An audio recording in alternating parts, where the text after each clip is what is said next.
और बात करेंगे खबरों की। अयोध्या से बड़ी खबर सामने आ रही है। राम मंदिर में आया 3.3 करोड़ रुपए का चढ़ावा। पहले दिन भक्तों ने 3.17 करोड़ रुपए का चढ़ावा चढ़ाया। 23 जनवरी को दान काउंटर और ऑनलाइन आए दान। 24 जनवरी को 2.5 लाख से अधिक श्रद्धालुओं ने किए दर्शन। तो राम मंदिर में लगातार श्रद्धालुओं की भीड़ देखी जा रही है और 23 जनवरी को दान काउंटर और ऑनलाइन जो है दान किए गए। लोग जो है यहाँ लगातार दान करते आ रहे हैं और 3 करोड़ से कहीं ज्यादा रुपए का चढ़ावा पहले दिन ही भक्तों ने भगवान राम को चढ़ाया है। और अयोध्या से ये जानकारी सामने आ रही है। 24 जनवरी को 2.5 लाख से अधिक श्रद्धालुओं ने दर्शन किए हैं। तो लगातार अभी राम मंदिर में भीड़ देखने को मिल रही है। लोग वहां पहुंचना जो है कम नहीं कर रहे हैं और इसी तादाद में जो है चढ़ावे की भी खबर सामने आ रही है, जहां 3 करोड़ से ज्यादा श्रद्धालुओं ने यहां दान किए हैं।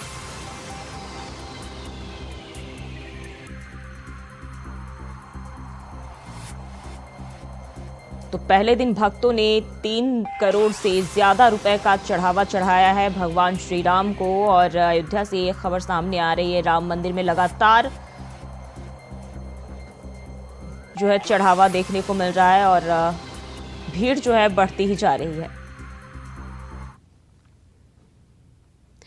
और बुलंदशहर में आज रैली को संबोधित करेंगे पीएम मोदी। लोकसभा चुनाव का पीएम मोदी आज करेंगे शंखनाद। पश्चिमी यूपी को पीएम देंगे 19,000 करोड़ रुपए की सौगात। और बुलंदशहर मेरठ मंडल को कई परियोजनाओं की शुरुआत यहां करेंगे प्रधानमंत्री। तो लोकसभा चुनाव का शंखनाद करेंगे और बुलंदशहर में रैली को प्रधानमंत्री संबोधित करेंगे। तो बुलंदशहर में जो है लोकसभा चुनाव को लेकर पीएम अपना एक बार फिर से हुंकार भरेंगे और बुलंदशहर मेरठ मंडल को कई परियोजनाओं की सौगात देंगे। तकरीबन 19,000 करोड़ की सौगात जो है प्रधानमंत्री इस दौरान यहां देने वाले हैं।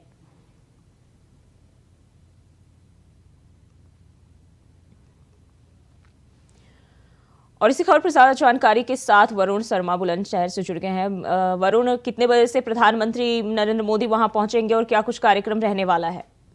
बिल्कुल, मैं बता दूं आपको, बुलंदशहर में आज 2024 चुनाव को सभा को संबोधित करने के लिए प्रधानमंत्री करीब 1 से 1.5 बजे के बीच में पहुंचेंगे। और यहां पर उनके साथ उत्तर प्रदेश के मुख्यमंत्री योगी आदित्यनाथ, प्रदेश अध्यक्ष और कई मंत्री यहां पर रहने की आशंका जताई जा रही है। सुरक्षा व्यवस्था की बात करें तो 5,000 से ज्यादा यहाँ पर जो पुलिसकर्मी है, सैनिक बल है और जो अधिकारी हैं वो लगाए गए हैं। लगातार जो जनसभा स्थल है वहां पर अब जो लोगों की आने की सिलसिला तेजी से तेज हो चुका है।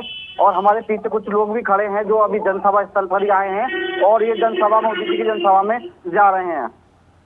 जी, और पीएम यहाँ लोकसभा चुनाव को लेकर खबर ये है कि यहाँ शंखनाद करेंगे। तो किस तरह से जो है लोगों की भीड़ इस दौरान देखने को मिल रही है, क्योंकि प्रधानमंत्री जो है चुनाव की तैयारियों में फिर से जुटे हुए दिखाई दे रहे हैं? बिल्कुल, आज जो प्रधानमंत्री हैं करीब 2,000 करोड़ की योजनाओं, करीब 20 करोड़ की योजनाओं का शिलान्यास यहाँ लोकार्पण करेंगे।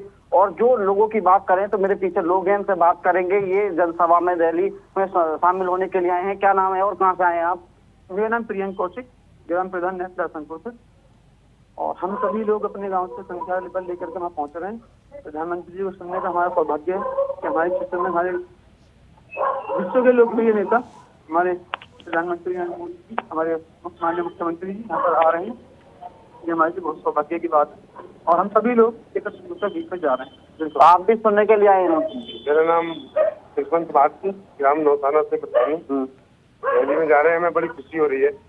ऐसा लग रहा है कि हमेशा ऐसा ही रहे, ये राम लक्ष्मण की जोड़ी बनी रहे और हमारे देश को ऐसे ही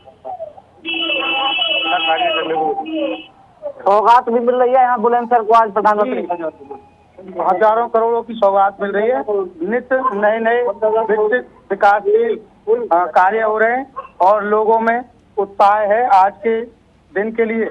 और लोग जैसे हम हैं, मैं ग्राम पंचायत मचकौली से प्रधान हूँ और कई दिन से ये तैयारियां चल रही हैं और हमें सौभाग्य प्राप्त हुआ है कि बुलंदशहर में मोदी जी आ रहे हैं और हम उनके स्वागत के लिए तत्पर हैं और अभी हम रैली में पहुंचने वाले हैं। बाबू जी, आप भी आए हैं, आप भी क्या कहना चाहेंगे? मुझे बड़ी खुशी है भैया, प्रधानमंत्री जैसा हमारे देश में पैदा हुए विश्व के नेता है। और मेरा नाम कांति शर्मा है, राष्ट्रपति पुरस्कार से प्राप्त हूँ और इतनी खुशी हो रही है कि जिसका कोई वर्णन नहीं किया जा सकता। बिल्कुल, यहाँ पर काफी दूर दूर से जो जनसभा होगी वहाँ पर लोग आए हैं और प्रधानमंत्री को सुनने के लिए आए हैं और काफी अपने विचार भी रख रहे हैं कि बहुत अच्छा लग रहा है जो बुलंदशहर में आज प्रधानमंत्री आ रहे हैं। हजारों करोड़ की जो योजना है उनका आज सौगात बुलंदशहर को मिलने जा रही है, आसपास के क्षेत्र को मिलने जा रही है। जी वरुण, कौन कौन सी अहम परियोजनाएं हैं जो प्रधानमंत्री बुलंदशहर को ये सौगात के रूप में दे सकते हैं? जी, बुलंदशहर का जो अटल आवासीय मेडिकल कॉलेज है वो मिल रहा है, अलीगढ़ में हाईवे बना है, मेरठ का हाईवे है, कई सारी मथुरा की योजना है, उनकी आज जो शिलान्यास होगा। सही रह रहा होगा नहीं तो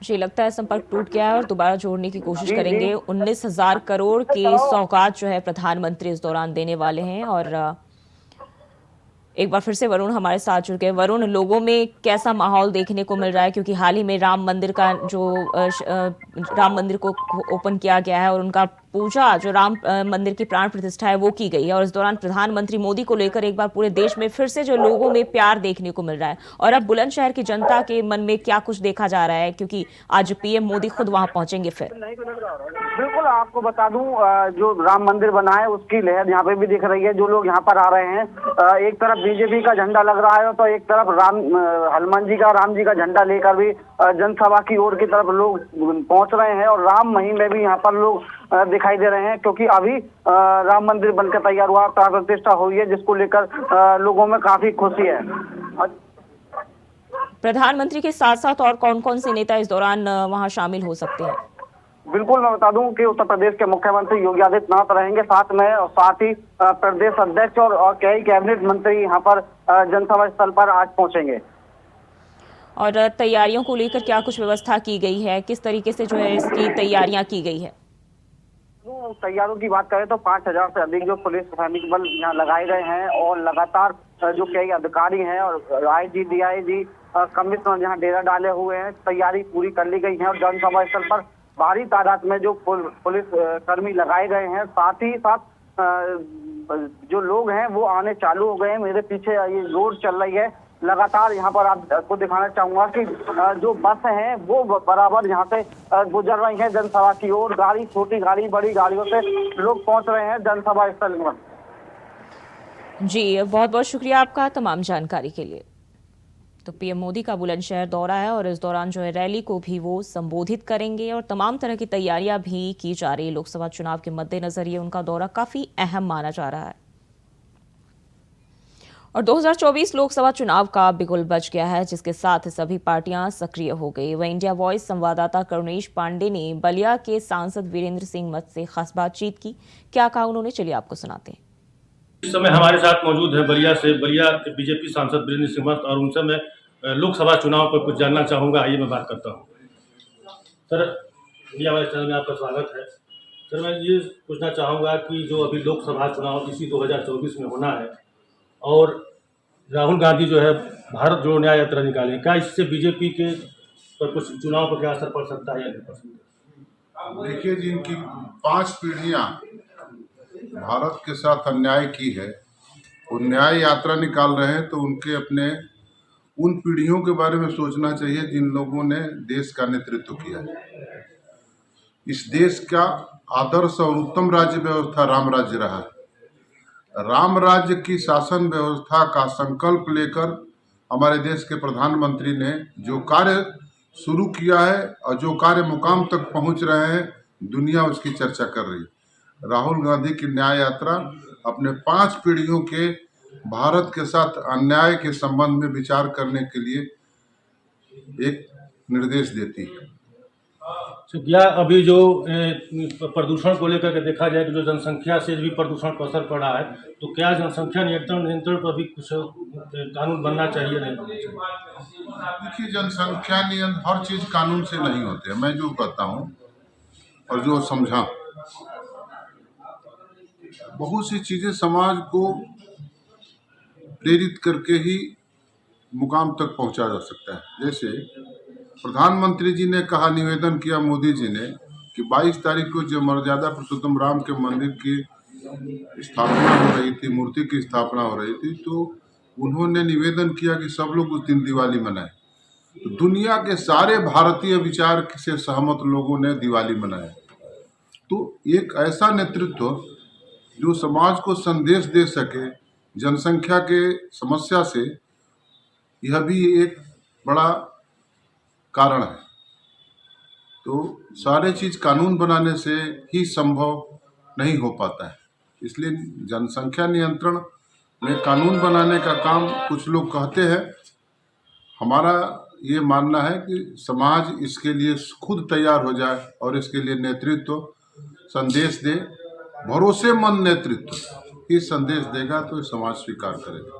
अच्छा, मोटे अनाज को लेकर के आप हमेशा लोगों को जागरूक भी करते हैं, बताते भी हैं, और इसके लिए खेती के लिए कि बलिया उत्तर प्रदेश में उत्तम है, तो इसको कैसे और बढ़ावा मिलेगा, उसमें कैसे इसको और आगे इसमें क्या करना चाहिए, इसके बारे में बताएं। मोटे अनाज और स्वदेशी के बारे में मैं 1991 से संसद में हूँ, तब से मेरी समझ है, मैं किसान हूँ, कि मोटे अनाज भारत का सबसे बड़ा उत्पादन होने वाला अनाज है। दुनिया में सबसे ज़्यादा मोटे अनाज भारत में उत्पादन होता है। मोटे अनाज के सेवन से स्वास्थ्य पर बहुत ही अनुकूल असर होता है, ये दुनिया ने भी स्वीकार किया। तो इस देश की कृषि अर्थव्यवस्था शक्तिशाली होगी, इस देश के किसानों को मोटे अनाज पैदा करने का प्रोत्साहन देने पर। और हमारे प्रधानमंत्री मोदी जी ने मोटे अनाज को उत्पादन करने के लिए प्रोत्साहन करके देश के किसानों के लिए एक अप्रतिम काम किया है। और दुनिया में भी मोटे अनाज की जो आवश्यकता बढ़ी है, उसकी पूर्ति भारत करेगा। उत्तर प्रदेश में जल, जमीन, जंगल, जितने जानवर, जितने उपजाऊ जमीन है और जितना मोटे अनाज देश में पैदा होता है, सबसे ज़्यादा उत्तर प्रदेश में। मुझे गर्व है कि उत्तर प्रदेश में सबसे ज़्यादा बलिया में ही मोटे अनाज पैदा होता है। और हम लोगों ने हर विकास खंडों में मोटे अनाज के मुफ्त में बीज बंटवाकर बलिया को उत्तर प्रदेश ही नहीं, देश में मोटे अनाज के उत्पादन में अग्रणी श्रेणी में खड़ा कर दिया है। अच्छा, अगर दोबारा आपको जनता मौका देती है, आप बलिया के सांसद चुने जाते हैं, तो कौन सा ऐसा काम बलिया का ऐसा लगता है कि जो प्राथमिकता देंगे कि उसको अभी करना चाहिए? देखिए, बलिया कृषि प्रधान जनपद है और इस कृषि प्रधान जनपद को, इसकी पूरी व्यवस्था कृषि अर्थव्यवस्था से जुड़ी हुई है। तो इसमें सारे संसाधन कृषि के विकास के लिए, किसानों के विकास के लिए ही करना मेरा उद्देश्य है। और मैं समझता हूं कि इस उद्देश्य को मुकाम तक मैं पहुंचा तो देश का अग्रणी जनपद बलिया होगा, जो कृषि अर्थव्यवस्था के शक्तिशाली बनाने का संदेश दुनिया को देगा। और इसी के लिए सड़कों का निर्माण, रेल का निर्माण, जल परिवहन का निर्माण, हर घर में ये गंगा जल का, घर नल से पानी पीने का व्यवस्था, ये कृषक लाइन की अलग, कृषक लाइन अलग, किसानों के लिए अलग से बिजली, लाइन, बिजली की लाइन व्यवस्था कराना, पानी के लिए व्यवस्था, प्राकृतिक खेती, गंगा के किनारे 5 किलोमीटर के दायरे में प्राकृतिक खेती का, गोबर का, खाद का उपयोग करना, ये सारी चीज़ें मोटे अनाज खेती पैदा करना, मैंने कृषि अर्थव्यवस्था को शक्तिशाली बनाना ही मेरा पूरा उद्देश्य है। और ग्रामीण अर्थव्यवस्था में कैसे हम आगे बढ़ के ग्रामीण अर्थव्यवस्था को सुरक्षित करेंगे। जैसे बचत की परंपरा हमारे देश की स्वाभाविक परंपरा है, हम नौजवानों को संदेश देते हैं कि आय में कुछ बचत जरूर करना चाहिए। तो कृषि अर्थव्यवस्था, ग्रामीण अर्थव्यवस्था हमारे देश की उत्तम अर्थव्यवस्था, उसी से एक सामाजिक व्यवस्था निर्माण होता है, उसी से एक सांस्कृतिक व्यवस्था निर्माण होता है और उसी से राष्ट्र, विकसित राष्ट्र का निर्माण का आधार पड़ता है। आत्मनिर्भर भारत ही विकसित भारत बनेगा। और यूपी में आज से सरकारी और प्राइवेट स्कूल बंद। 25 जनवरी से पूरे प्रदेश में सभी स्कूलों की छुट्टी। सभी सरकारी निजी स्कूलों पर लागू किया जाएगा। प्री नर्सरी से लेकर कक्षा 12वीं तक के स्कूल किए गए बंद। मोहम्मद हजरत अली की जयंती को लेकर स्कूल किए गए बंद। तो 25 जनवरी से उत्तर प्रदेश के सभी सरकारी और निजी स्कूलों को बंद कर दिया गया और मोहम्मद हजरत अली की जयंती को लेकर ये इस तरह के आदेश दिए गए हैं। प्री नर्सरी से लेकर कक्षा 12वीं तक के स्कूल बंद किए गए हैं। तो 25 जनवरी से पूरे प्रदेश में सभी स्कूलों की छुट्टी कर दी गई है और आज से प्राइवेट और सरकारी स्कूलें बंद हो गई है। और इसी खबर पर ज्यादा जानकारी के साथ हमारे साथ प्रियम पाठक लखनऊ से जुड़ गए हैं। प्रियम, आज से सरकारी और प्राइवेट स्कूलों को बंद कर दिया गया है, क्या कुछ जानकारी है? बिल्कुल, देखिए, एक दिन के लिए उत्तर प्रदेश सरकार की तरफ से क्लास 12वीं तक के निजी या सरकारी सभी प्रकार के स्कूलों में आज अवकाश की घोषणा करी गई है और इसके पीछे की वजह है मोहम्मद हजरत अली की जयंती। इस उपलक्ष्य में आज प्रदेश सरकार ने ये बड़ा फैसला लिया है। आज इसीलिए अगर देखें तो प्रदेश के सभी सरकारी और प्राइवेट स्कूल जो है 12वीं तक के वो बंद है। प्रदेश सरकार का एक बड़ा फैसला है। अवकाश रहेगा आज पूरे दिन का और ये सभी स्कूलों पर ये फैसला जो है वो लागू होगा, तो निजी विद्यालय हो या फिर सरकारी विद्यालय हो। सरकार ने सभी को नोटिस जारी करके पहले ही जानकारी दे दी थी और आज इसीलिए प्रदेश के अंदर एक दिन की स्कूलों में छुट्टी रखी गई है। जी, क्या इस मौके पर जो है किसी तरह के कार्यक्रम का भी आयोजन किया जा सकता है प्रदेश में? देखिए, आज जो है छुट्टी अवकाश रखा गया हुआ, तो किसी कार्यक्रम का कोई आयोजन नहीं है। उनकी जयंती के उपलक्ष्य में सभी विद्यालयों में अवकाश की घोषणा जो है वो उत्तर प्रदेश सरकार की तरफ से की गई है। जी, बहुत बहुत धन्यवाद आपका तमाम जानकारी के लिए। तो प्री नर्सरी से लेकर कक्षा 12वीं तक के स्कूल जो है अभी प्रदेश में एक दिन के लिए बंद किए गए हैं और सभी सरकारी और प्राइवेट स्कूल जो है इस दौरान बंद रहेंगे। और दिल्ली में राष्ट्रपति द्रौपदी मुर्मू करेंगी संबोधन। गणतंत्र दिवस की पूर्व संध्या पर करेंगे संबोधन। शाम 7 बजे महामहिम करेंगी संबोधन। तो गणतंत्र दिवस की तैयारी जो है देश भर में की जा रही है और इसी के उपलक्ष्य में राष्ट्रपति द्रौपदी मुर्मू जो है इस पूर्व संध्या पर संबोधन करेंगी अपना और शाम को 7 बजे राष्ट्रपति महामहिम जो है द्रौपदी मुर्मू वो खुद जो है संबोधन करने वाली है। तो गणतंत्र दिवस की पूर्व संध्या पर यह संबोधन किया जाएगा और दिल्ली से राष्ट्रपति अपना संबोधन करेंगी। तो गणतंत्र दिवस की तैयारियों को लेकर हर तरफ जो है इस तरह के माहौल बन गए हैं और इसको लेकर राष्ट्रपति खुद अपना शाम 7 बजे संबोधन करने वाली हैं।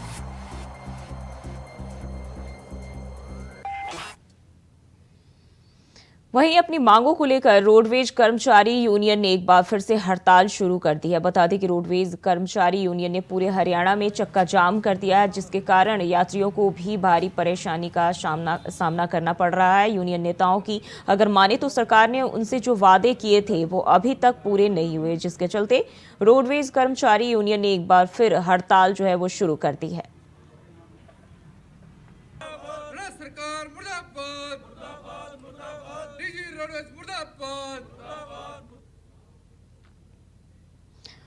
बढ़ते आगे, दिल्ली के विकासपुरी थाना पुलिस की टीम ने राहगीरों को निशाना बनाकर चोरी करने वाले गैंग का भांडाफोड़ कर 5 आरोपियों को गिरफ्तार किया है। पुलिस ने आरोपियों के कब्जे से चोरी के 80 मोबाइल फोन बरामद किए हैं। आरोपियों की पहचान दीपांशु उर्फ मोहित और सलीम के रूप में की गई है।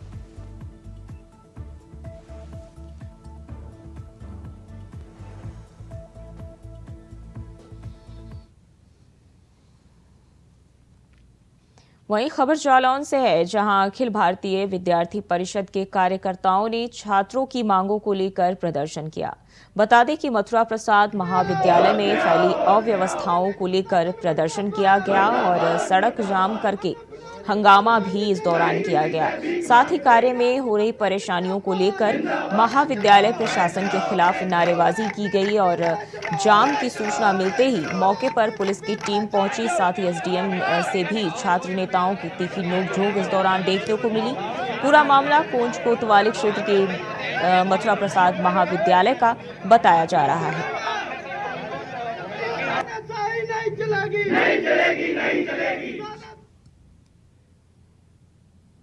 वहीं गाजियाबाद विकास प्राधिकरण अवैध निर्माणों को रोकने में पूरी तरह से नाकाम साबित हो रहा है, जिसका खामियाजा स्थानीय लोगों को भुगतना पड़ रहा है। जोन 5 में लोग लगातार अवैध निर्माण कर रहे हैं। आरोप है कि इसकी शिकायत के बाद भी इस मामले में जेई और सुपरवाइजर की तरफ से कोई भी कार्रवाई नहीं की जा रही। आरोप ये भी लगाया जा रहा है कि ये अवैध निर्माण जोन 5 के जेई और सुपरवाइजर की देखरेख में करवाया जा रहा है। वहीं मामले में जब डीएम से बात की गई तो उन्होंने इस मामले में सख्त कार्रवाई की बात कही है।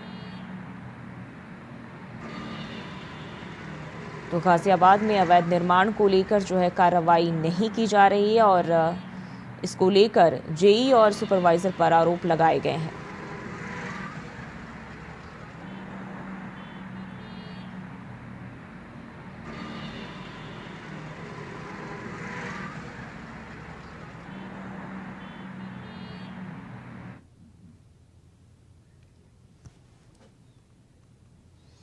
और महाराजगंज के जिला मुख्यालय स्थित पुलिस अधीक्षक कार्यालय के बाहर अधिवक्ताओं ने चौकी प्रभारी को दौड़ा कर पीटा। दरअसल कलेक्ट्रेट चौकी के एक मामले की शिकायत लेकर अधिवक्ताओं का समूह एसपी कार्यालय पहुंचे थे और इस दौरान चौकी प्रभारी दुर्गेश सिंह को देखकर अधिवक्ता आक्रामक हो गए और उन्होंने चौकी प्रभारी पर हमला बोल दिया। इस दौरान उन्होंने दौड़ा कर उनको पीटा और चौकी प्रभारी जान बचाकर भागते हुए नजर आए।